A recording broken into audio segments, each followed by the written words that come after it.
Boa tarde. Boa, obrigado. Para quem está aqui, boa tarde ajuda, né, Billy? Sejam muito bem-vindos a esse Fireside Chat. A gente vai falar um pouco sobre o mercado de capitais, mudanças climáticas e risco sistêmico.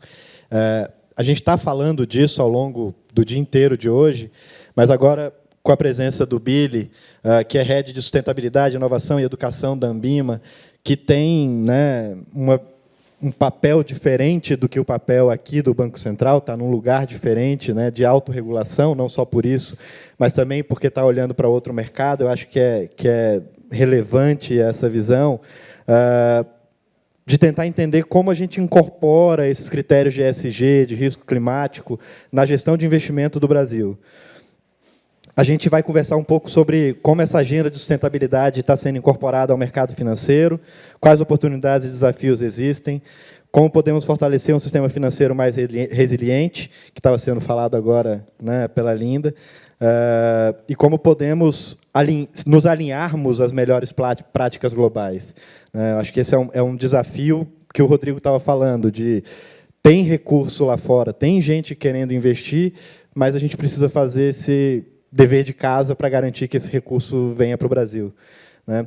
Para ajudar um pouco dessa conversa, eu quero trazer alguns números para a gente começar. Então, os fundos de investimento sustentável alcançaram um patrimônio líquido de 36,8 bilhões em julho de 2025, representando um aumento de 48% em relação a dezembro de 2024 e 89% em comparação ao mesmo período do ano anterior. Parece um número magnífico e majestoso, mas ele representa só 0,37% do total da indústria. No primeiro semestre de 2025, as emissões de títulos sustentáveis no Brasil somaram 3,3 bilhões de dólares, representando uma queda de 65% em relação ao mesmo período do ano anterior. Muito disso por causa de instabilidades geopolíticas, incertezas macroeconômicas e, principalmente, a ausência de emissão soberana do Tesouro Nacional. Por outro lado, estima-se que o Brasil pode atrair até 2 trilhões de reais em investimentos verdes até 2050, nos posicionando como um polo atrativo para investidores globais interessados em ativos ambientais. Billy, primeiro, obrigado por estar aqui com a gente. É um prazer receber você e a Ambima aqui nesse palco. E, antes de entrarmos no debate, eu queria que você compartilhasse um pouco da tua visão sobre o papel da Ambima e como vocês vêm promovendo sustentabilidade e inovação nesse mercado de capitais brasileiro. Claro, obrigado, Thiago. Boa tarde a todos e todas. É um prazer estar aqui com vocês. Agradeço o convite. É um prazer participar dessa discussão, né? Bom, só explicando a Ambima, né? A Febraban, que está aqui, né, com a minha colega Cíntia, é a associação, né, que representa os bancos comerciais. Então, a gente está falando eminentemente de crédito, né?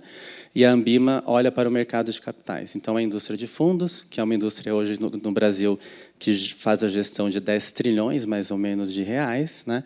E o mercado de capitais, se a gente olhar, né, para os títulos, né, de renda fixa em geral, que pouco menos de 1% estão alocados em títulos rotulados, o ano passado, mais ou menos, 700 bilhões de reais. Então, a gente tem, isso é parte do que a Linda falou, e que não é verdade para a maioria dos países do sul global. A gente tem um mercado financeiro resiliente, desenvolvido, um mercado de capitais, uma indústria de fundos. Isso já é muitos passos à frente do que grande parte dos países de renda média e média alta, como o Brasil, que estão na situação de desenvolvimento do Brasil, tem, né? Então, é um ativo, né, além de todos os outros ambientais que a Linda falou, termos mercados desenvolvidos, ainda que a gente avalie que deveríamos estar, né, além e já ter avançado mais, é um ativo que a gente tem para fazer a agenda climática, de sustentabilidade, né, avançar. Qual que é a visão da Ambima, né? Primeiro, a gente tem, né, uma agenda muito focada no mercado, desses ajustes institucionais que a gente precisa ir fazendo pontuais, né? Todo o desenvolvimento, né, de mercado que a gente faz nunca tem uma bala de prata, né? A gente não tem, tá aqui, eu vou fazer isso e se resolveu o problema, receita de bolo. Então, você vai fazendo os ajustes necessários. Então, a gente começou com, primeiro, muita pesquisa para entender como é que o mercado em si está está no tema e o que é o papel, né, da Ambima como representante desse mercado, como autorreguladora, né, como provedora de dados, né, a gente tem vários chapéus como provedora de certificações para os profissionais. A gente faz essas pesquisas e vai atuando em cada uma. Então, a primeira coisa foi vários ajustes, né, fazer uma identificação de fundos sustentáveis e colocar autorregulação e supervisão, né? Então, ainda que essa indústria hoje represente menos de 1% dos 10 trilhões, a gente hoje tem segurança de que esse menos de 1% é de fundos com políticas, com processos, com metodologias, e não é mais, né, uma estratégia de marketing. A outra é fundos, títulos, né? Títulos rotulados. No Brasil, hoje, a gente tem a autorregulação e tem critérios, né, estabelecidos. Então, a gente tem certeza que um título rotulado que passou por lá tem metodologia, a gente sabe exatamente o que está acontecendo e ele realmente está sendo direcionado para isso, né? A gente fez a mesma coisa na certificação, né? As nossas certificações passaram a trazer os temas, porque a força de venda tem que estar preparada também para oferecer esse tipo de produtos, né? E do ponto de vista da base de dados, a gente está começando agora, porque agora vai ter um pouco de massa crítica, a gente não tinha base de dados não tinha dados, né, gente? Não tem oferta, não tem produto. E agora a gente começou a ter. Então, é a próxima fronteira, a gente começar a criar bases de dados de mercado de capitais relacionadas, né, a esse mundo das finanças sustentáveis, né?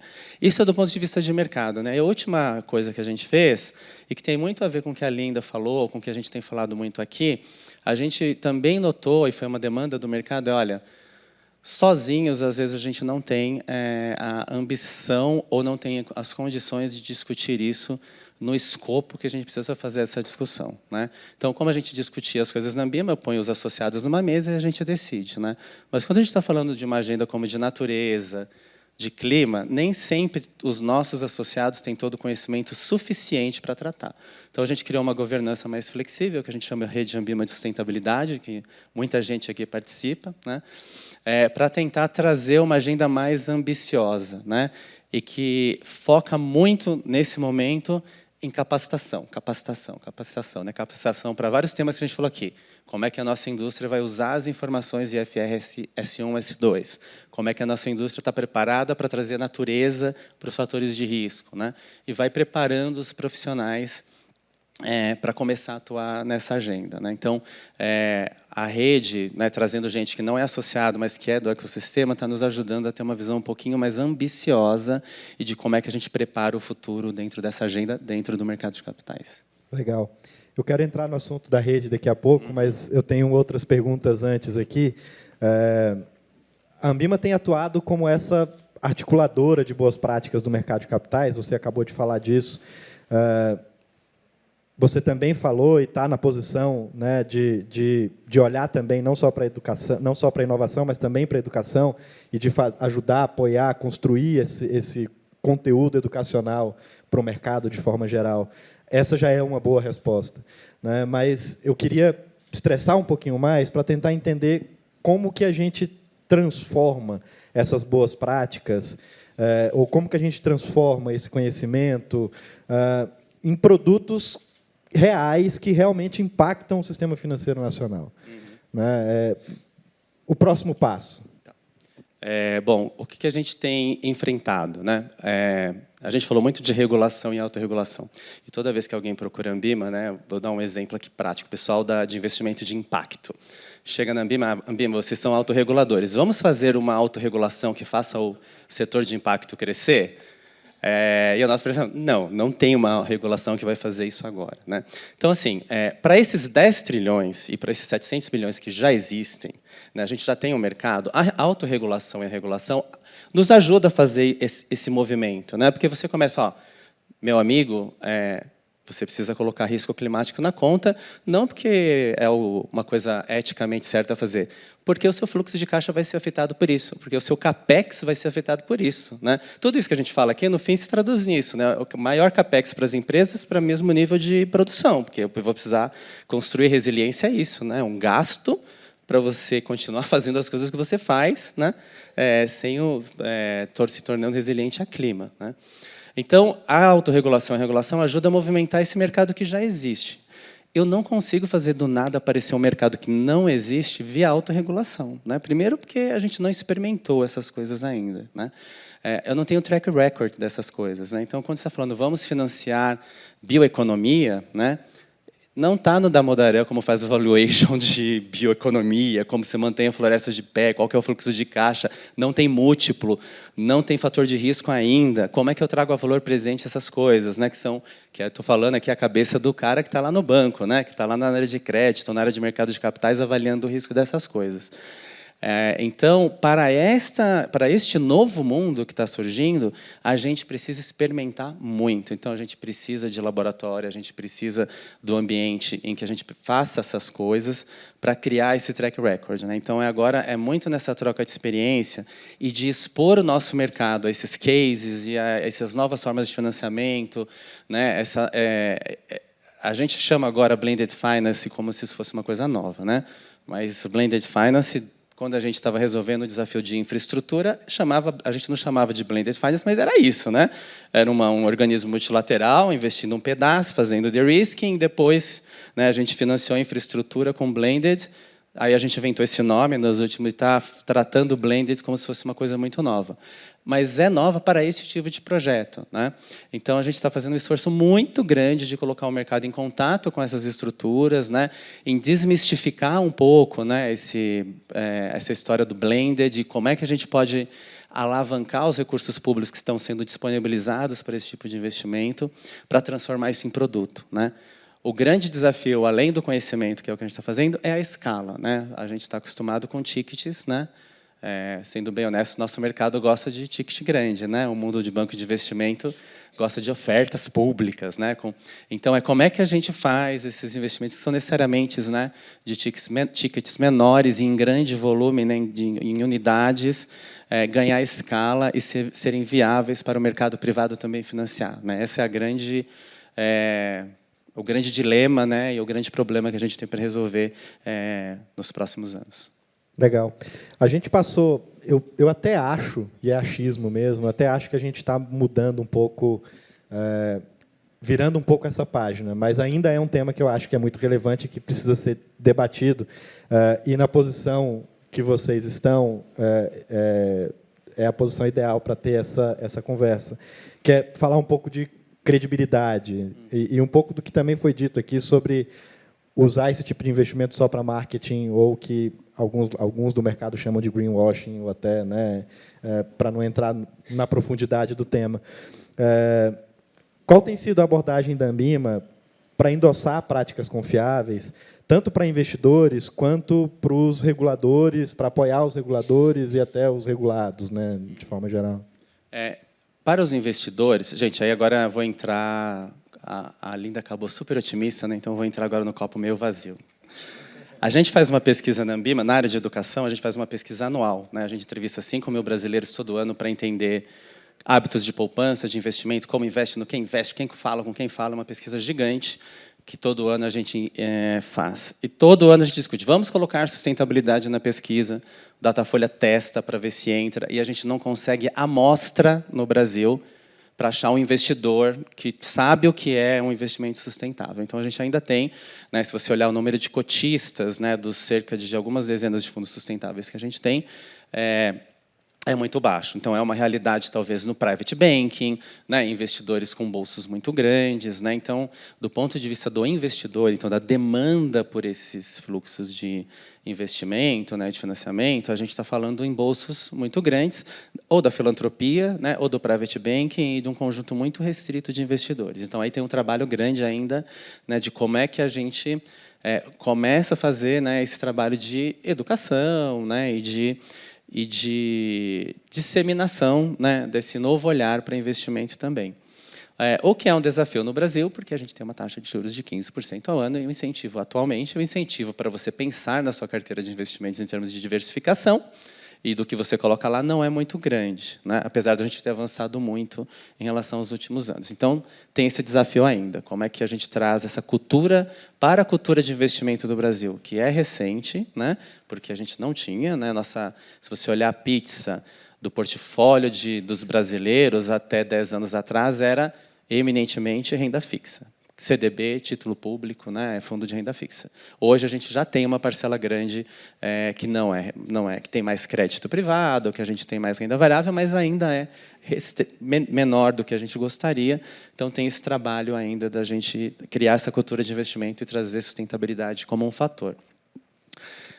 Do lado aí falando da indústria, né, eu acho que hoje a gente está muito mais maduro, né? Eu não vejo mais. A gente tinha algumas centenas de fundos sustentáveis na Ambima registrados, porque a gente não tinha critério. Então, vocês colocavam lá um fundo verde múltiplo Diamond 342 e vendia o fundo, né? E isso acabou, né? Então, hoje a gente tem critérios bem rígidos de como você identifica um fundo que integra fatores ESG ou como um fundo de investimento sustentável, né? E para os títulos, a mesma coisa, né? Então, acho que teve esse amadurecimento já do ponto de ter a regulação, ter a autorregulação e a supervisão, né, olhando para esses títulos, né? Eu acho que, óbvio, de novo, né, sempre vai existir problemas no sentido de um ou outro caso de não estar em compliance, de ser, né, na supervisão encontrar problemas, mas o que a gente vê hoje é as instituições muito mais criteriosas quando atuam com títulos rotulados ou mesmo na oferta de fundos sustentáveis. Legal. Vou puxar, então, para a rede de sustentabilidade, que você trouxe no início. A Ambima coordena essa iniciativa, que é uma iniciativa de capacitação, engajamento, envolvendo diferentes players, como o B3, Febraban, CNSEG, entre outros. Como essas redes colaborativas têm contribuído para o desenvolvimento de produtos, serviços e portfólios para a transição climática? Eu acho essencial esse tipo de trabalho, né? Quando começou isso, né? A Ambima tem um programa de educação gigante, né? A gente faz 15 mil provas por mês para certificar profissionais, e eu tenho mais ou menos 500 mil de profissionais certificados no Brasil. Então, é um desafio gigantesco produzir conteúdo e educar e qualificar e eu tenho que fazer isso continuamente, né? E aí a nossa discussão era, para fazer isso, a gente precisa de sinergia. Então, para que eu vou fazer conteúdo de renda variável sem a B3, né? Se a gente vai falar sobre fundo de garantidor de crédito, eu tenho o FGC. Então, a gente começou a fazer esse monte de parcerias, porque educação em escala é um desafio gigantesco e a gente precisa de colaboração.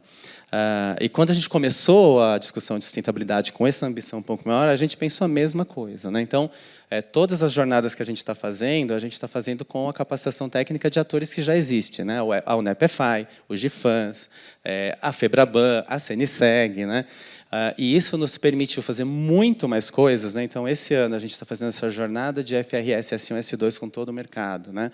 A gente está fazendo uma jornada pré-COP de preparação das lideranças para a COP. A gente está fazendo uma jornada de Blended Finance para ensinar um pouco os profissionais de mercado o que é esse negócio e desmistificar um pouco. Nós não seríamos capazes de fazer isso sozinhos, né? Ou se fôssemos, a gente gastaria muito dinheiro à toa, muito recurso que é escasso à toa, porque já tem players que já fizeram, sabem como fazer e podem nos ajudar.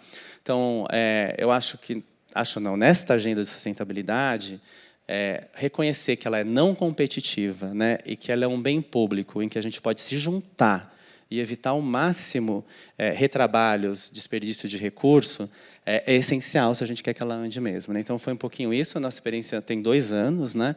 E tudo que a gente conseguiu colocar de pé ao longo desses 2 anos foi essencialmente com a generosidade, com essa percepção de que não é um desafio de competição, né? A gente só vai conseguir se todo mundo for junto, né? Então, a gente precisa do mercado inteiro caminhando nessa direção, ainda que em graus de maturidade diferentes. Então, tem sido muito bem-sucedido, né, graças a parceiros que, inclusive, estão aqui hoje. Eu já agradeço aqui pessoalmente. Legal. Recentemente, a gente teve um evento chamado Regulation Rocks, no Rio de Janeiro, e eu tive a oportunidade de mediar um painel que tinha um representante do mercado, uma representante do mercado, da Vert Capital, e um representante da CVM. E a gente teve esta mesma pergunta, e eu queria que você estivesse lá, e eu até te convidei, você estava fora do Brasil na época, mas eu queria que você estivesse lá para poder responder essa mesma pergunta que eu fiz para eles. Porque, né, são olhando para o mesmo ambiente, né, de cadeiras diferentes mesmo, né, e o conceito ali era entender como a gente pode pensar em destravar esse potencial brasileiro no que diz respeito a ativos verdes. Eu fiz essa pergunta para a CVM, ele deu a visão dele, fiz a pergunta também para a Vert. O que ainda falta para o Brasil destravar o potencial de investimentos em ativos verdes e qual que é o papel da regulação, da educação e da governança para acelerar essa agenda? Eu sei que um pouco você já falou, mas eu estou aqui olhando, e lá a gente estava num evento que estava dentro de uma discussão muito forte de blockchain, dentro de um evento com muita agenda tecnológica. Eu acho que, para a Ambima, isso também deve ser importante, olhar para essa agenda de tokenização, de blockchain. Talvez isso pode ser um meio também de ajudar a escalar. Né? Então, qual que é a tua visão para esse quesito? Eu não vou ser repetitivo, a Linda já deu, né? Eu acho, de novo, a gente está colocando várias peças, né? Então todo o pessoal do Banco Central já mostrou um pouco, né? Tudo que a gente está fazendo em regulação do setor bancário, né? Do setor financeiro. A gente está fazendo as mesmas coisas no mercado de capitais, a CVM também, né? O EcoInvest, né, e a BIP, né, respondem a esse desafio de como é que eu alavanco o recurso público, né, como é que eu uso o recurso público para reduzir o risco e permitir que o setor privado venha e financie muitas vezes o recurso público que eu estou colocando. Então, a gente está vendo, a taxonomia vai nos ajudar muito. Né? De novo, gente, a taxonomia também vai demorar uns aninhos. Né? Não é que o ano que vem a gente tem uma taxonomia pronta, vai demorar, mas é um passo essencial, a gente precisa dela. Né? Então, são todas essas pecinhas, né? Eu tenho a impressão que assim, daqui a 10 anos a gente vai falar, aconteceu. O que foi? Foi tudo isso agora ao mesmo tempo. Tem um filme assim, né?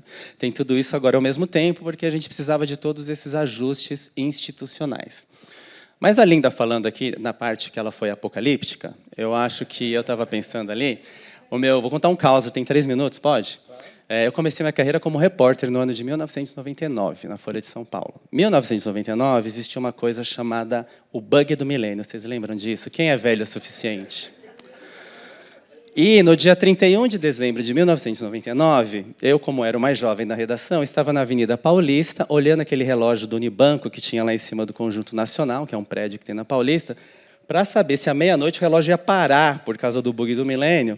E depois eu tinha uns 10 cartões de banco de várias pessoas do jornal para eu ir sacar dinheiro em todos os caixas eletrônicos para saber se algum caixa eletrônico tinha parado ou se o mundo tinha começado a acabar porque a gente tinha falhado. Aí eu lembrei dessa história e fui pesquisar quanto a gente gastou para resolver o bug do milênio em 2 anos antes do ano de 1999, e as estimativas são de 1 a 2% do PIB global. Por que eu estou dizendo isso? Porque quando a gente perdeu a noção, mas vocês lembram como a gente era nervoso por causa do bug do milênio? O mundo vai acabar, o mundo vai acabar. E a diferença da crise climática é que tinha data para o mundo acabar. Né? E a gente tinha medo de acordar dia 1º e a batedeira não funcionar, sei lá, né? Não ter energia. Esse senso de urgência, por incrível que pareça, a gente ainda não conseguiu para a crise climática, para a crise da natureza, para nenhuma. A gente não tem ainda esse senso de urgência. Pelo contrário, né? O risco da desinformação, lá, que era o primeiro, né? Que a Linda mencionou, ele é material. Né? A gente ainda tem um embate de se a gente precisa fazer algo ou não. Então, a despeito de tudo isso que a gente está fazendo, eu acho que, infelizmente, essas coisas ainda vão se materializar para a gente ganhar esse senso de urgência. Eu acho que é um pouco isso ainda que está faltando. É uma fatalidade, né, dos tempos que a gente está vivendo, mas a gente ainda vai precisar desse empurrão. Eu não acho que as coisas não vão andar, isso está acontecendo, as empresas sabem disso, ninguém ignora um risco que está se materializando ali, né, mas, como sociedade, eu acho que a gente ainda não tem esse senso de urgência que a gente teve para consertar um software, né, uma linha de código nos anos de 98, 99, né, se preparando para o mundo não acabar. Então, é um pouquinho essa reflexão que eu tenho feito ultimamente. Pegando uma frase que o Rodrigo, nosso diretor, gosta de falar, leva 10 anos para a banda fazer sucesso do dia para a noite. Então, daqui a 10 anos, a gente vai ter essa discussão de novo aqui no 3F, dizendo, olha, o tanto de coisa que foi feita para a gente chegar onde a gente está. Né? Por outro lado, tem o desafio presente, o desafio do momento. Você falou que a sociedade talvez ainda não esteja totalmente engajada no desafio da mudança climática, mas a gente já está vendo os impactos muito fortes financeiros, inclusive. No caso do Brasil, os exemplos que foram dados aqui anteriormente, da crise climática, eventos catastróficos no Rio Grande do Sul, no Nordeste do Brasil. Aqui em Brasília, para quem é daqui, acha que isso é normal, mas, ao longo do tempo, cada ano que passa, está ficando mais tempo seco. Semana passada, choveu rapidamente em Brasília, quebrou essa métrica, mas a gente estava há 115 dias sem chuva. Olha que coisa maluca. Então, acho que esse é o desafio para a sociedade, para todo mundo mesmo. Billy, eu só posso te agradecer mais uma vez pela oportunidade de você estar aqui com a gente. É muito bacana ter a Ambima não só colaborando, apoiando o evento, mas principalmente ter você aqui para ter esse bate-papo com a gente. Muito obrigado, Billy. Foi um prazer, e para não perder, a Ambima Edu é a nossa plataforma de educação, vários cursos de ESG lá, né, como a Linda fez aqui, depois o pessoal reclama comigo que eu não fiz a propaganda. E no fundo você pode. E foi um prazer. No fundo você pode. E no fundo você pode a nossa campanha para fundos de investimento. Obrigado, pessoal.